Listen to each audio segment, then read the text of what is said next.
Before this begins, I like to say that this isn't just a normal skit, this is a scary story.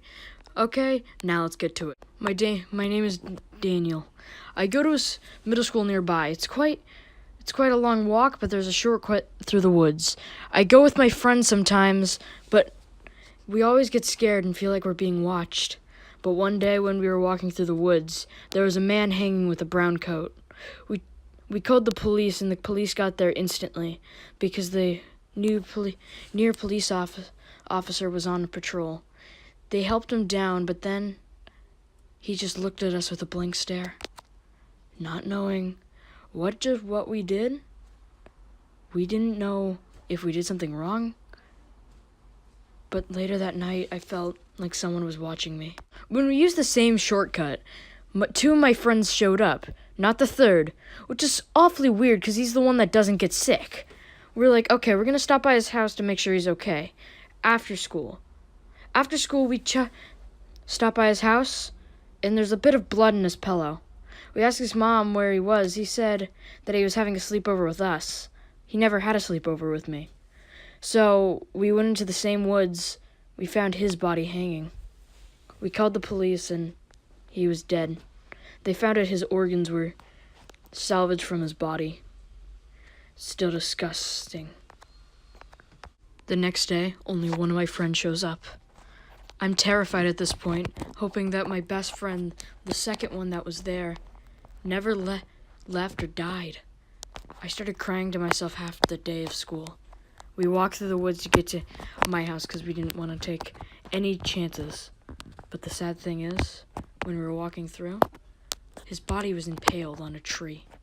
We called the police again, and they said, "Huh, you guys have a lot of missing cases, eh?" I didn't respond. Walking home, we locked our door, locked all the windows, and just tried to stay up. But then we ended up falling asleep, hoping that didn't happen. I woke up and my friend was missing right next to me. I looked around thinking that he went for breakfast, but then I thought, never mind, what about all the stuff that's happening? I didn't want to go through the woods, but my temptations got me. I walked through the woods, and he had it worst.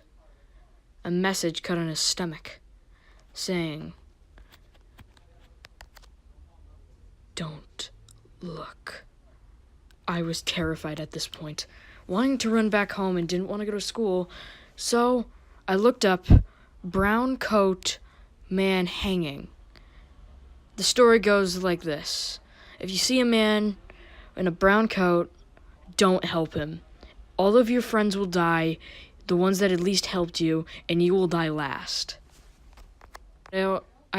Once the night came, I got out every single sugary drink that we had, which was just a Dr. Pepper and an energy drink. I popped down the Dr. Pepper. That kept me up for 2 hours. At this point, it was 12 a.m. I popped down the energy drink, and then it was 5 a.m. I started feeling tired. I hit the bed, then instantly falling asleep. I woke up sometime after with this giant shadow above me. It had nails and a knife in its back pocket.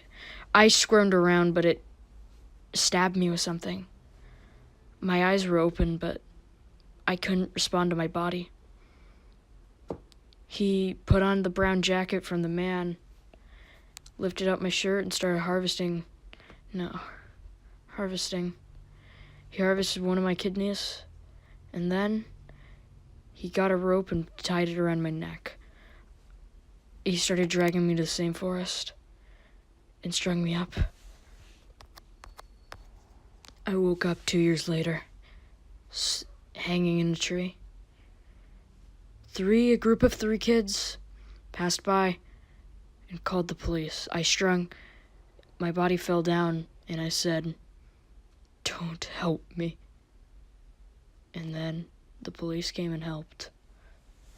Hi guys, I'm sorry I wasn't here. Right now, if you guys don't know, I'm Jolty from the other skits, but I'm sorry I wasn't here.